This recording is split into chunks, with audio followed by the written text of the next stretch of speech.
en un tour de table, parler un peu de budget 2027 qui est en préparation, avec des orientations qui ont été données. Il doit être un budget efficace sur le plan de l'investissement et avec une rigueur. L'économiste d'abord, Paul Moutazé, nous présente ce budget comme un budget d'efficacité. Je suis en distorsion fondamentale avec le montage des budgets depuis la décentralisation. Moi, je pense que, au regard de l'évolution de notre société, au regard de l'évolution même des textes et des institutions, nous devons aujourd'hui changer de modus operandi dans le montage des budgets. Parce que M. Moutazé est peut-être très fort, mais aujourd'hui, il faut que les budgets partent des régions. Les budgets partent des régions parce que ce sont des budgets, et dans le cas du recensement que nous faisons par exemple, chaque région est identifiée comme une institution sociologique à part entière. Vous n'avez pas le même comportement à Garaboulaye qu'à Bertois ou à Yaoundé. Donc il y a vraiment un travail de sociologie budgétaire. Quels sont les vrais besoins? Pour moi, c'est le problème. L'autre chose, le concept d'investissement efficace, utile. C'est-à-dire que ce ne soit plus une affaire qu'une élite est venue faire un pont ici, et puis ça doit se faire qu'on sait ce dont a besoin la région. Et pour ça, c'est les régionaux eux-mêmes qui expriment leurs désirs et de manière prioritaire, en priorisant. Nous avons besoin de ça, ça, ça. Pourquoi? Parce qu'il y a une rareté d'argent aujourd'hui. Et il faut vraiment rationaliser. Le tout n'est pas de dire. Moi, je pense que c'est une chose pour laquelle j'ai écrit plusieurs articles en disant le Cameroun dit qu'il se décentralise. Ça va se jouer d'abord par l'argent. On vous dit que il faut donner 15% du budget aux régions.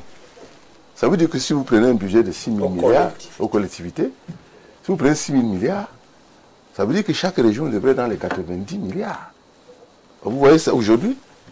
Je ne sais pas s'ils ont 2 milliards. Hein. Il y en a qui n'arrivent même pas à toucher à cet argent. Donc je pense qu'il ne faut pas... Ici, encore une fois, je crois que Limbi va comprendre que je ne défends personne. Hein. Je dis, en analysant, en observant même la planification économique du pays. Le budget est quoi? Le budget, c'est seulement... D'ailleurs, c'est une chose qui me paraît toujours un peu incongrue. C'est le ministre des Finances qui est à la fois comme un ministre de l'économie. Enfin, je ne sais pas très bien. Mais il y a quelque chose à faire pour que les orientations stratégiques soient structurées de manière chirurgicale. Tu comprends? C'est-à-dire que, et si on le fait, on aura la carte, la vérité du chiffre. On saura que nous avons besoin, au lieu de dire un chiffre de 7 000 milliards ou 8 000 milliards de budget, qui en réalité ne représente pas grand-chose par rapport au produit intérieur brut du pays.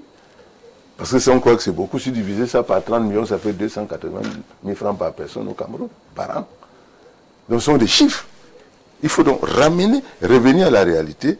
D'accord. J'ai suivi ici des gens qui se plaignent, pourquoi on ne fait pas les routes, pourquoi on n'arrange pas les routes, pourquoi? Parce qu'on a toujours recours à un financement global extérieur, et alors qu'aujourd'hui on doit internaliser tout le modèle. Et vous remarquerez d'ailleurs qu'il y a une autre incongruité, c'est qu'on a enlevé les moyens aux maires et autres de fiscaliser.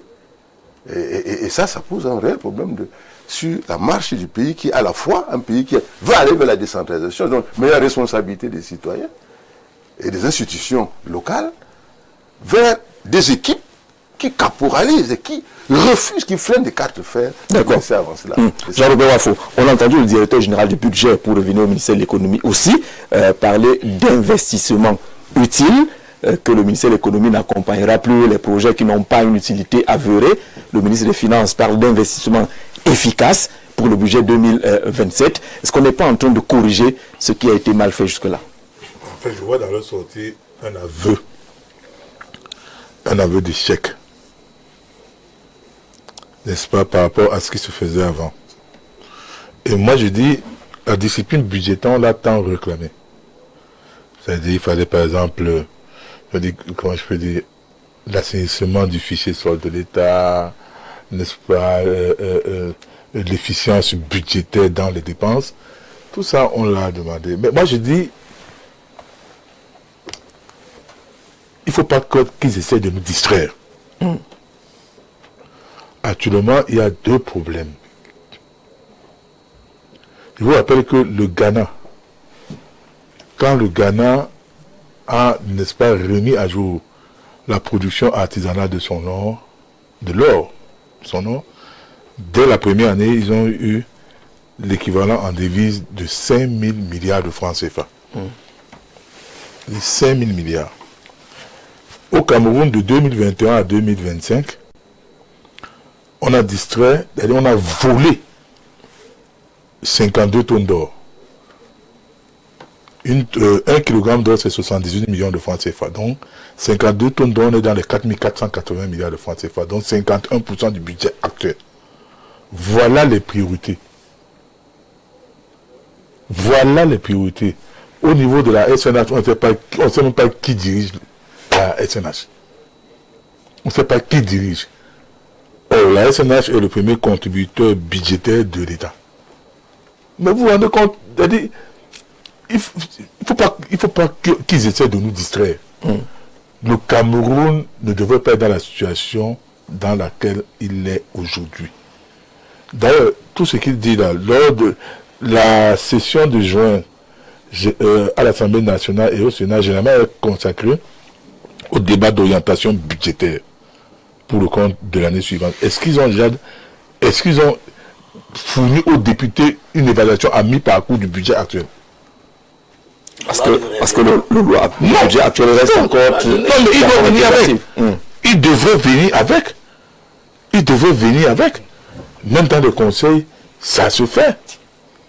C'est-à-dire, il y a quand même une évaluation à mi-parcours et puis à la fin, il y a une évaluation, c'est-à-dire globale. Parce que le budget sera voté en novembre. Or, en juin, on aurait déjà pu présenter aux députés l'évaluation à mi-parcours du budget actuel.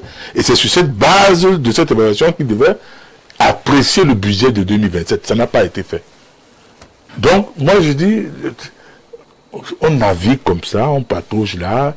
Et puis ce n'est pas la navigation, il y a une orientation qui est donnée. Il y a une orientation précise qui est donnée, ce n'est plus la navigation. Ça se fait chaque année. Cet exercice est fait chaque année. Est produit chaque année. Pour quel résultat? Ils vont parler de l'endettement. Oui, il a parlé de l'endettement. Mais à quoi nous a servi notre endettement depuis des décennies? Montrez-moi un seul projet qui a fait l'objet d'un endettement et qui a été remboursé. Ou alors qui a permis de financer d'autres projets à forte valeur ajoutée. Ça n'existe pas. Donc, d'année en année, on nous sort le même exercice et ce sera manifestement pour le même budget. Alors, c'est vrai que... Rapidement. Il y a un grand débat actuellement sur la question de l'or au Cameroun. Il faut que les gens sachent, parce qu'il y a un discours dangereux qui consiste à faire croire qu'on a sorti 4 000 milliards du Cameroun. 52 tonnes d'or. Il n'y a pas un endroit au Cameroun où vous allez trouver 52 tonnes d'or posées. Parce qu'il faut faire des analyses. Il ne faut pas dire des choses en l'air. 52 tonnes d'or. 52. C'est quoi le coût de production? C'est-à-dire, qu'est-ce qui reste au pays pendant qu'on exploite ça? Vous ne pouvez pas dire. Attendez, je vous fais la... Je ne veux pas qu'on entre dans le... Ça, c'est une thématique particulière.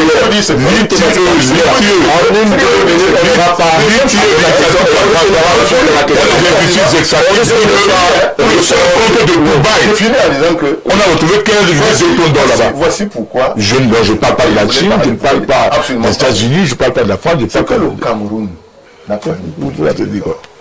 Vous comprenez?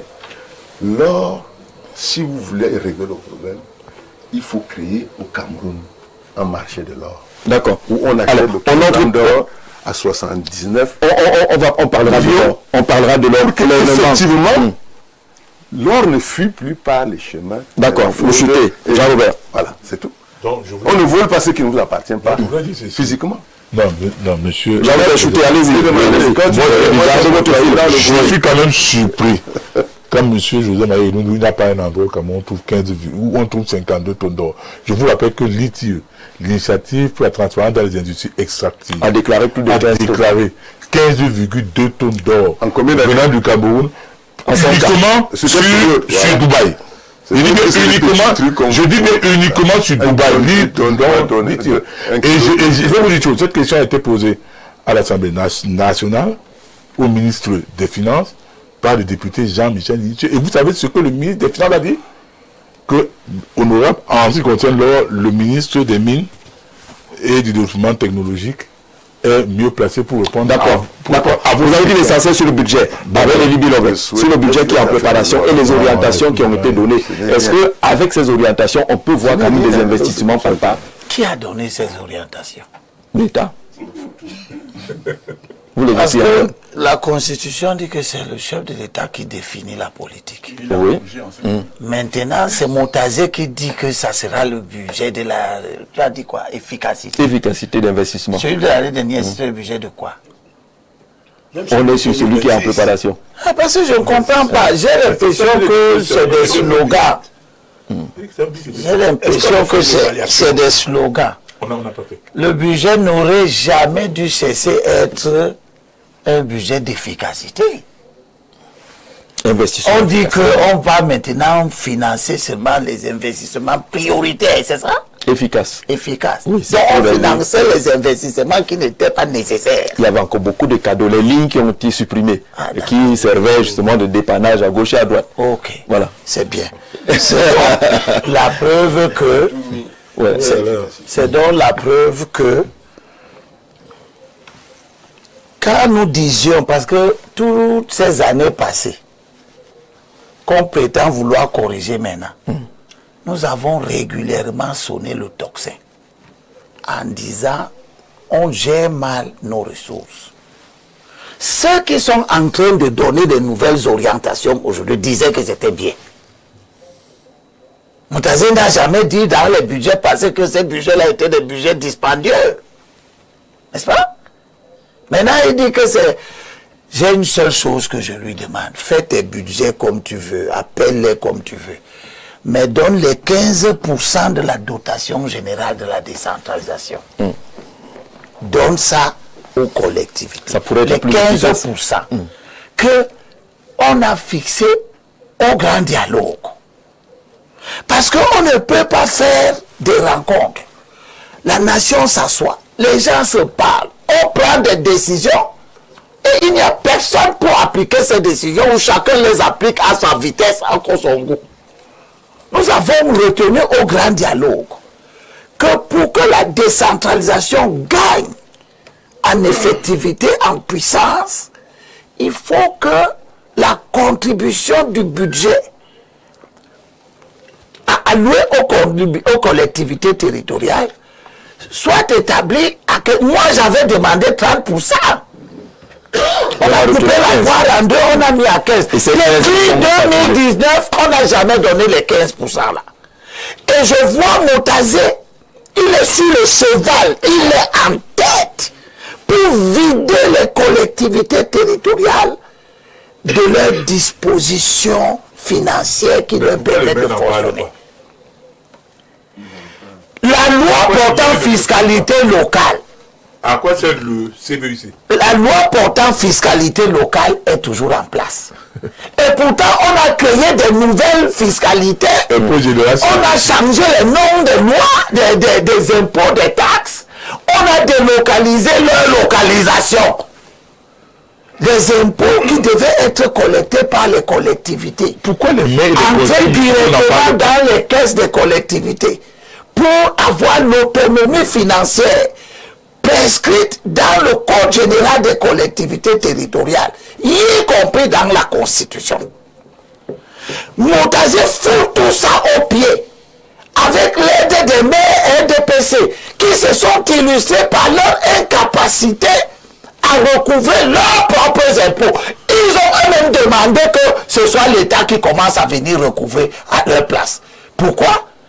Parce que les dispositions de la loi portant fiscalité locale qui interdit de sous-traiter l'émission et le recouvrement.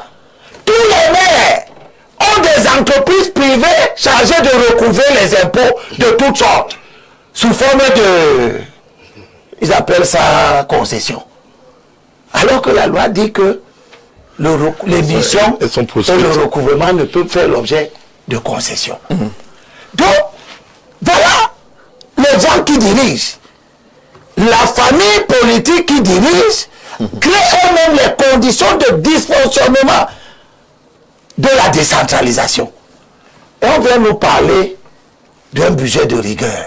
Le budget de rigueur, c'est celui pour lequel vous prenez les 15%, vous les donnez aux collectivités.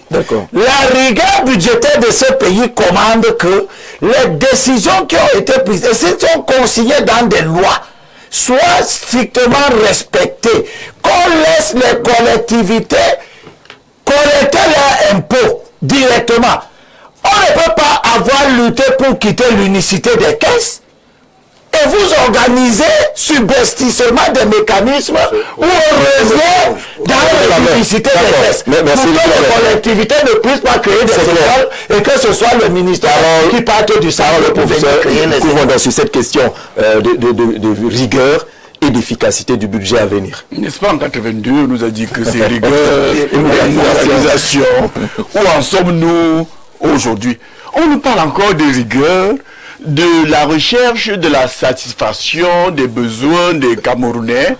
Je crois que la pensée sur la décentralisation était déjà faite pour ça.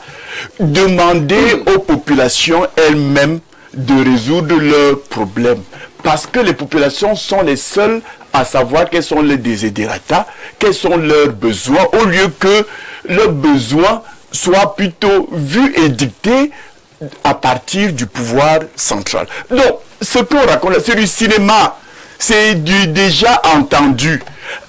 Au-delà de ça, quelle est la crédibilité qu'on peut accorder à la parole qui vient de ceux qui incarnent l'État? Si déjà on nous dit que les textes, le président a signé un texte à Yaoundé alors qu'il se trouve ou à Vladivostok ou en Turquie, on n'en sait rien. C'est pour dire que la rigueur dont parlaient les autres panélistes, c'est d'abord cette décentralisation, aussi bien des recettes que des dépenses. Au-delà de la décentralisation, il faut qu'on pense aussi à la déconcentration dans la gestion du budget. Que vient-il que pour tout ce qui concerne un ministère est décidé à partir de Yaoundé? C'est le ministre qui est parti de Yaoundé qui nous dit quel est le type de table-banc qu'on doit utiliser au lycée de Kouroufata. Mais ça n'a pas de sens. Mais au-delà de ça, si on veut soigner un corps, on doit déjà débarrasser de ce corps des impuretés. C'est pas dur, ça. Sur le plan budgétaire, vous savez que si on veut assainir nos finances publiques, il faut commencer par fermer les robinets qui constituent les fuites, qui mettent mal à l'aise nos finances publiques. On a commencé par une ligne qui était problématique. C'est bien, on peut applaudir, mais ce n'est pas ça l'essentiel. Je vous parlerai d'une ligne au Cameroun que tout le monde connaît. La ligne carburant. Vous voyez un vice-recteur, j'en ai un à côté de moi. Carburant et Bibi. On vous dira que le vice-recteur à lui seul a 10 millions de carburant. Je ne sais pas que c'est un exemple. Non, je ne parle pas de mon qui est proposé à étonner. On vous dira que pour un exercice, le recteur, vous avez la bonne information. Que je réduise. Mais non. Donne le bon chiffre. Au-delà du carburant qu'il reçoit, le vice-recteur, je parle parce qu'il est aussi à côté de moi, a une voiture de service qu'il utilise comme étant une voiture de fonction. Voilà autant de choses qu'il faut. Au-delà des détournements déguisés, vous savez, il y a des types de détournements. Les frais de mission. Une délégation, on aurait pu envoyer un mail, un WhatsApp à l'étranger. Mais une délégation de 15 personnes part du Cameroun pour transporter un document qu'on aurait pu envoyer. 15 personnes, chacun y a au bout. On au-delà de ça, Les séminaires. entrez dans nos bureaux. Vous allez trouver dans un bureau administratif, je prends l'exemple du service du courrier. Il y a 2 personnes qui sont chargées du courrier entrée, avec le registre du courrier entrée. 2 autres personnes sont chargées du courrier sorti. Mais ça fait 4 personnes. Mais vous allez découvrir que dans ce même bureau, il y a 8 personnes. Que font toutes ces personnes? Maintenant, on va vous indiquer que celui-ci, il est arrivé à l'époque de tel ministre. C'est son cousin. C'est son oncle. L'autre là, donc chacun a une histoire liée à, comment on appelle ça? Le clientélisme, le népotisme, voilà autant de choses. De quelle rigueur veut nous parler le ministre en charge qui commence à se débarrasser de ses multiples voitures qui commence à réduire lui-même son budget de carburant. Dis-moi, le ministère on recense les fonctionnaires chaque année, non? Je ne sais rien. Dit-il que les fonctionnaires qui ne sont pas au Cameroun, d'accord. qui ne sont pas à leur poste, continuez. Moi, je veux pas comprendre que chaque année budgétaire, le ministère de l'économie publie le journal des investissements au Cameroun. Est-ce qu'on marque un temps d'arrêt pour voir si à mi-parcours, ça a évolué? Est-ce qu'on a exécuté? Ça a été efficace. Ça a été efficace. C'est ça qu'on appelle l'évaluation. Mais je ne peux pas comprendre qu'un pays qui a eu son boom économique et industriel sur Aïdjo, que nous en soyons aujourd'hui à parler de rigueur budgétaire. On est 21. Bien, je vais vous le citer. On a connu Alucam, Sepkaye, toutes ces grandes entreprises que le Cameroun a connues. C'était, vous voulez connaître, même la Sodara et comme placage. Donc, on n'avait pas connu la notion relative à un chômage quelconque. Bien, parlons-en même. S'il faut que je rappelle à mes sur l'efficacité. L'efficacité, c'est qu'il faut que nous revenions même à l'orthodoxie ancienne. Aïdjo a fonctionné avec les plans quinquennaux aussi. On a vu le pays, de l'est à l'ouest, du nord au sud, essayer de se construire économiquement. Qu'est-ce qui... Oui, vous étiez là, et qu'est-ce qui n'a pas marché? Il faut être de mauvaise foi pour dire qu'on n'a rien vu. C'est un pays... Non, on n'a rien vu. Pour toi, Lundu. C'est sur les plans nationaux qu'on a créé la sonnette. Et Lundu a dit qu'il y avait quoi avant?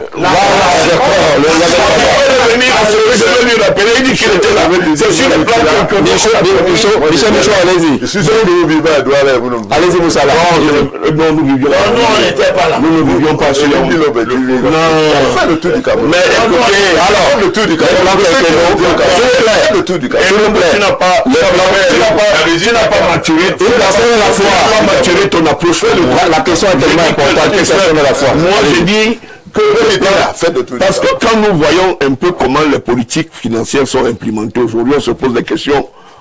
Autant des budgets qui sont votés au cours d'une année, pourquoi? Sur le plan pratique et pragmatique, nous ne ressentions pas ça sur le plan de la consommation et ce que les Camerounais ressentent. Et Lundu ne te perd pas quand même.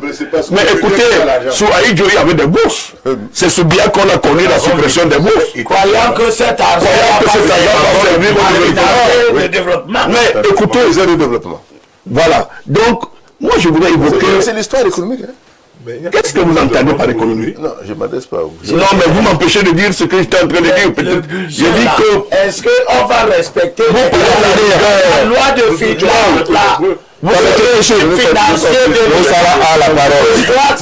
40% d'investissement. Est-ce que Moutaze est prêt à mettre 40% dans le fonctionnement plutôt? Non. Et 60% de l'investissement. N'allez pas chercher de l'argent ailleurs. Ceux qui sont là et qui gèrent ce pays savent là où il se trouve l'argent de ce pays. Vous n'avez qu'à voir. Moi, je fais un peu une approche journalistique quand je vais à la sortie des résultats quand on délibère le bac. J'ai vu dans un restaurant à Bonapriso l'enfant de quelqu'un mettre 12 dons Pérignon en poste parce qu'il aurait eu le bac. 12 dons Pérignon. Dans un endroit où le don Pérignon est à presque 350 000 abonnés à prison. On m'a appelé, on me dit, viens voir quel gâchis. Et vous posez bien des questions de savoir là où va l'argent de ce pays. Les gens détiennent l'économie de ce pays. Celui qu'on nous présente, a priori, c'est l'économie qu'on nous présente, c'est l'économie de face. Parce que la réalité économique de ce pays est trempée. Les mécanismes même d'exécution des budgets, ils savent comment est-ce qu'ils le contournent. Ce qu'on nous présente, en réalité, depuis des années, c'est celui dont on veut présenter aux Camerounais. Et comme nous sommes des hommes passifs, il y a des choses sur lesquelles nous devions interpeller l'État pour que si des choses ne se sont pas faites, qu'ils nous rendent compte. Mais nous prenions sur nous habituellement de laisser passer et croire que comme tout le monde est résilient. Chacun pense que... Alors, professeur, quels peuvent être les outils, puisque personne ne réagit. S'il vous plaît, quels peuvent être les outils pour atteindre justement cette efficacité des investissements? Les outils pour atteindre l'efficacité des investissements renvoient, de mon point de vue, fondamentalement à l'évaluation. À l'évaluation des différents termes de ces investissements-là. Ça renvoie aussi à la qualité même d'orientation, c'est-à-dire quels sont les choix d'investissement qui sont faits. Est-ce que ce sont des choix pertinents? Ça renvoie enfin, et M. Elundo en parlait, mais ça c'est plus englobant, en fait à la stratégie qui est à la fois politique et économique. Et là, on est en fait dans un mouvement paradoxal, qui est un mouvement de recentralisation. C'est-à-dire au lieu de mettre en place un mécanisme de décentralisation, on retourne à la centralisation. Alors que tout montre qu'il faut évoluer de manière progressive mais méthodique vers la décentralisation, mais en renforçant la capacité de l'État central à faire des contrôles. Et en renforçant la capacité de l'État central à conduire les collectivités territoriales décentralisées, surtout les régions, à une maturation dans le débat sur les choix à faire en matière d'investissement au niveau de ces collectivités territoriales décentralisées. Ce n'est pas nécessairement surprenant, parce qu'en fait la réalité fondamentale qui apparaît derrière le discours sur la rigueur, c'est la réalité des contraintes. On est dans une situation où les contraintes sont très fortes, et cette situation-là fait qu'en réalité on se trouve dans des conditions qui sont assez difficiles. Le pari qu'il faudrait faire, c'est plutôt le pari inverse. C'est-à-dire que même si la situation est contraignante, il faut conserver une projection ambitieuse, mais la conduire de manière progressive, c'est-à-dire aller vers une logique où, au fur et à mesure qu'on avance, on développe la contribution des régions.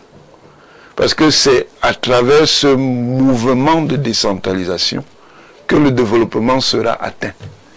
Il ne peut pas y avoir de développement dans une logique contraire. La logique, c'est que l'État central discute avec les opérateurs des collectivités territoriales décentralisées pour s'entendre sur les choix. L'État central met même à disposition non seulement des ressources, mais même du personnel pour accompagner les collectivités territoriales décentralisées et essaye donc de créer les conditions de la rencontre, parce que le développement arrive quand le haut et le bas se rencontrent. Il n'y a pas de développement si ça part seulement d'en haut. Il ne peut pas y avoir de développement si ça part seulement d'en bas. Le développement, c'est la rencontre et le consensus sur les opportunités économiques et la manière d'en profiter. Et ce mouvement de recentralisation-là ne permet manifestement pas cela. Il permet de gérer les contraintes. Mais on ne peut pas être, alors qu'on est dans une phase de transformation sociale très importante, on ne peut pas se contenter de gérer les contraintes. Il faut vraiment qu'on crée de la valeur. Et on ne peut pas créer de la valeur dans une logique de recentralisation. Surtout que cette recentralisation-là, dans notre cas, n'a pas les moyens. Parce qu'il y a d'autres volontarismes centralisateurs qui marchent parce qu'eux, ils ont les moyens de lancer le développement dans les conditions où nous sommes. Et ces conditions, nous ne les avons pas produites tout seuls. Il y a également des choses qui relèvent de contraintes extérieures. C'est beaucoup plus difficile. Merci. C'était un temps additionnel. Détail de 30 secondes. Oui. On va pas Pour dire au professeur que merci beaucoup pour cet appui, cette lecture. J'aurais souhaité qu'on ajoute ensemble ici, la question de la qualité des hommes dans les collectivités qui doivent donc porter. C'est pour ça que l'État aussi doit accompagner ça même dans la sélection des gens. Nous sommes à l'horizon, vous savez la moralité la moralité des hommes, oui, qui sont des élections. Nous venons de nous battre ici contre l'euro. On leur arrache Voilà. ça, ils sont là, ils regardent. Mais nous-mêmes, nous allons bientôt mettre les hommes d'en bas. Voilà. Quelle est la qualité des hommes que vous allez mettre? Parce que si on est en train d'aller vers la recentralisation, la Libye, que ceux qui organisent cette récaptation des ressources que les gens d'en bas ne sont pas compétents. Voilà. Malheureusement. Vous avez des maires qui ont été eux-mêmes. Nous avons eu cette discussion ici, et c'était toi, avec le député et son Babingono, qui nous avait averti depuis le mois de février de l'année, février dernier, que des maires demandaient que les services fiscaux de l'État reviennent, parce qu'eux, ils n'arrivent pas à recouvrir. Or, nous savons très bien ce qui se passe dans les communes. Les agents percepteurs qu'on envoie en route, etc., c'est eux qui empochent l'argent au profit des maires qui les mettent là. D'accord. On a compris. Votre dernier mot. Oui, non, À 30 secondes aussi. J'aimerais, bon, si les ministres, n'est-ce pas, peuvent faire vraiment ce qu'ils ont promis, ce serait, bon, tant mieux. Parce que, mais je doute fort qu'ils soient capables de le faire. Parce que, non, mais parce que, ça n'allait pas finir comme ça. Non, parce que quoi? Parce que il y a des priorités. La priorité, c'est d'abord de bitumer les routes nationales. Désenclaver par la suite des bassins de production. Oui. Investir dans la recherche et l'innovation. C'est des choses qui sont... On est en train d'aller dans... Le Cameroun n'est plus... On ne vit pas en autarcie. Tant qu'on n'anticipe pas sur cette pilier-là, vraiment, c'est-à-dire qu'on le va maintenant. Mais il faut également soutenir l'investissement privé. Mais pour que ce soit possible, il faut boucher les trous. On bouche les trous comment? Il faut activer l'article 66 de la Constitution. Sur la déclaration des biens. Sur la déclaration des biens. Il faut réduire aussi les biens de l'État. C'est facile. Sur la déclaration des biens. Vous avez un immeuble, on voit un immeuble, on vient, on demande à qui ça appartient. Si vous avez mis... Non, il le faut. Si vous avez mis ça, si on dit que l'immeuble appartient à un garçon de 6 ans... Les 6 apparences de richesse... On a mis ça si ça devient une inquiétude. Et de deux, et il faut une loi, il faut mettre sur pied une loi sur l'enrichissement illicite sans cause. D'accord. Allez, le reste, c'est qu'il faut aller sur le Cameroun. Il faut aller sur le Cameroun. Parce